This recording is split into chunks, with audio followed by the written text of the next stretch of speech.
ये कहानी है एक तूफानी रात की।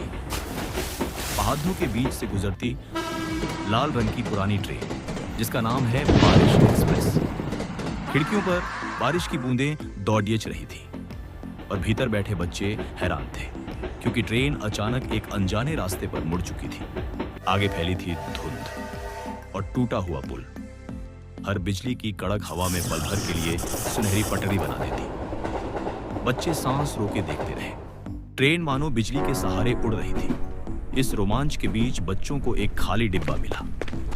अंदर पड़ा था एक पुराना लालटेन जिसकी कांच पर नीली लपटें नाच रही थी। उस पर लिखा था, मुझे घर पहुंचा दो वरना रास्ते हमेशा के लिए खो जाएंगे। बच्चों ने समझा ये कोई साधारण लालटेन नहीं, ये है राह दीपक और इसका घर है बादलों से ऊपर छिपा हुआ स्काई स्टेशन। लेकिन रास्ते में आई धुंध की परछाइयां जो बच्चों के डर और भूली हुई यादों से बनी थी।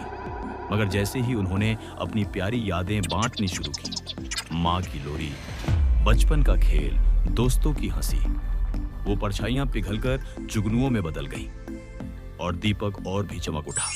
आखिरकार ट्रेन पहुंची आसमान में तैरते स्काई स्टेशन पर। घंटियां हवा में बज रही थी और बादलों के बीच चमक रहा था सुनहरा पटरियों का जाल। बच्चों ने राह दीपक को उसके स्थान पर रखा और पूरा स्टेशन उजाले से भर गया। लोहे का इंजन मानो सोया हुआ अजगर जाग उठा। उसकी सांसों से सुनहरी भाप निकली और टूटे हुए रास्ते फिर से जीवित हो गए। एक आखिरी छलांग।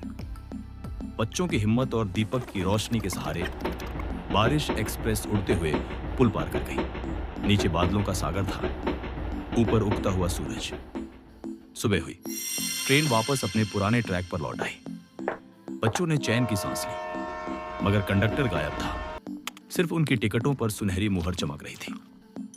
हिम्मत से बड़ा कोई जादू नहीं। और आयान की जेब में राह दीपक की हल्की सी चमक अब भी जीवित थी, जैसे कह रही हो सफर अभी खत्म नहीं हुआ। आगे की कहानी देखने के लिए सब्सक्राइब टू अनेक सर